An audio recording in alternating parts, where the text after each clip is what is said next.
Hi, everyone. It's Diana, Operations Manager here at PMI again.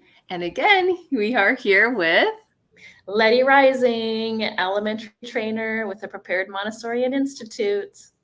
last time Letty talked about the program overall, what makes it really special here at PMI, what makes the elementary diploma course special. But I want to get a little deeper today. On my end, I field a lot of questions when it comes to the program through email or social media. So there's definitely some common themes that come up. First is, are there any prerequisites that I have to have for this training, Letty? Well, that is a great question. And, these kind of little operational questions are really important to answer because people need to know before they sign up, like what to expect. So yes, there are prerequisites for the elementary training. You need to have a bachelor's degree. Generally speaking, you might be in the middle of your bachelor's as long as you finish it before the training. There are some exceptions. And if you have any exceptions, you can reach out specifically to the email and say, hey, could this exception count? Because, there are a few things. I don't want to get into the long list because exceptions are very exceptional, but basically you need to have a bachelor's degree. And can that bachelor's degree be in finance or That's physical a common education or underwater basket weaving? I mean, you could actually have it be, you can have a bachelor's in any subject. We have people with bachelor's from a variety of different topics and degrees. So there isn't a particular one. They don't have to have a BA in elementary education or child development or anything like that, because you're going to learn a lot of that in the program if you don't already know. So it's okay if they don't have much formal or even informal teaching or teaching related experience? They don't have to have one iota of that. It's always helpful though. I mean, we love it when people come from backgrounds where they've worked in recreation centers or they've been nannies and they've had an opportunity to work with children to some degree and really have a sense that this is for them. But, a lot of people come to our training who plan to be teachers, but some people are just really excited about, learning how to teach in a Montessori way, and they're not even going to be using it as their profession, but they're lifelong learners, which is another prerequisite to the training. I want to sort of mention that there are some, I guess, soft skills that are prerequisites. You need to be somebody who loves learning and you're interested in learning about everything, because elementary Montessori education in particular is not just about math and language, as you might find in a more traditional teaching situation.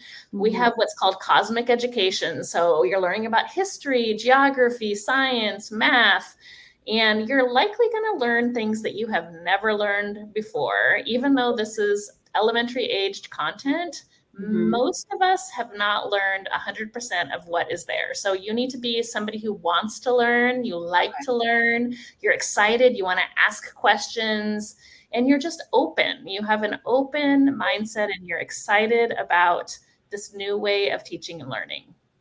Well, then another question I have, which is great. Like, what if I'm like super excited? I'm really interested in working with this elementary age. I see that the program is accessible. Like I show up at these classes this time, and then I'm kind of on my own doing things, but on my own time, I'm actually really busy. Like, what are because people are like, well, I work full time at a school. I work full time at a different career. I have, kiddos I got to take care at home. I have this situation. Like, I guess how many people in the training actually are working or are parents, or, how flexible, I guess, is the training?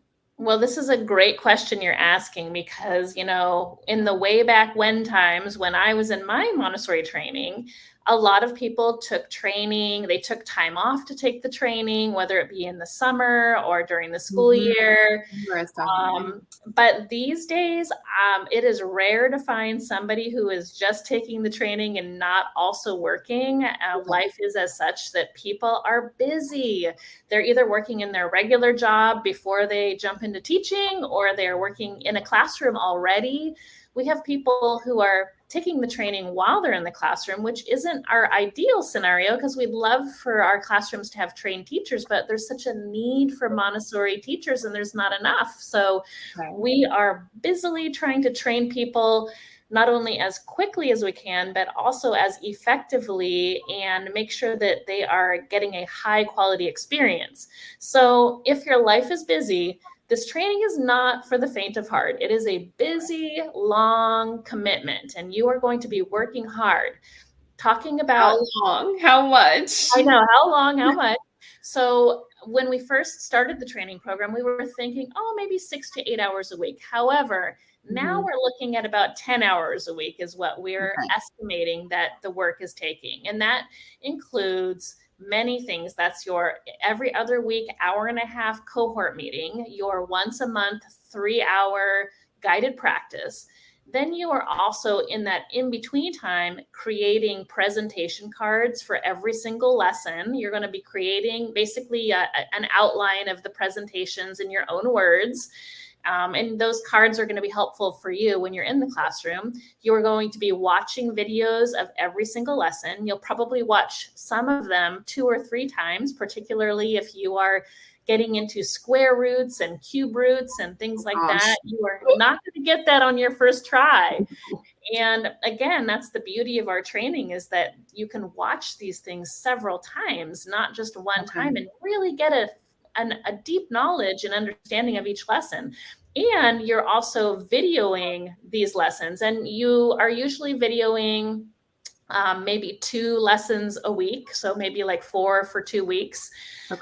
However, you know, those lessons are usually around like 10 minutes long or so, but you know, you might have to have a couple of tries and run throughs, and we're not expecting perfection in these, but a lot of our adult learners expect perfection from themselves before they turn it in. So, you know, setting it up, and so all of that takes a little bit of time. And I mean, and any readings that you need to have, or any sometimes there are outside class discussions or activities that are assignments. So about 10 hours a week. So, you know, some of you are able to, if you're in a classroom setting, you could maybe shoot videos while you're with your students or right after school during your prep time, and that could collapse time a little bit for you.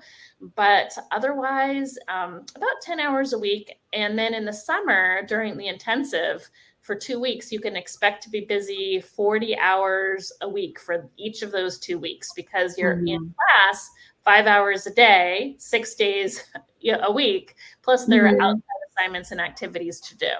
I mean, that makes sense. I've had friends who've gone to like more online, like masters or something like that, where yes, they do stuff online, but they still have to go, or they still have to be and kind of do a more intensive time and then come back to their own self-study. So I think that's somewhat common for virtual programs like this. So to review, actually, I don't necessarily need a bachelor's. I just don't necessarily need experience or studied in like childhood development or elementary, just really a large interest in it and a willingness to learn and being open. That willingness, though, takes about 10 hours a week over the course of 2 years, give or take, at least 2 years. Yes. And it sounds like, well, what if, like, could I pause it if something happened, though, within those 2 years, like a pandemic, for example?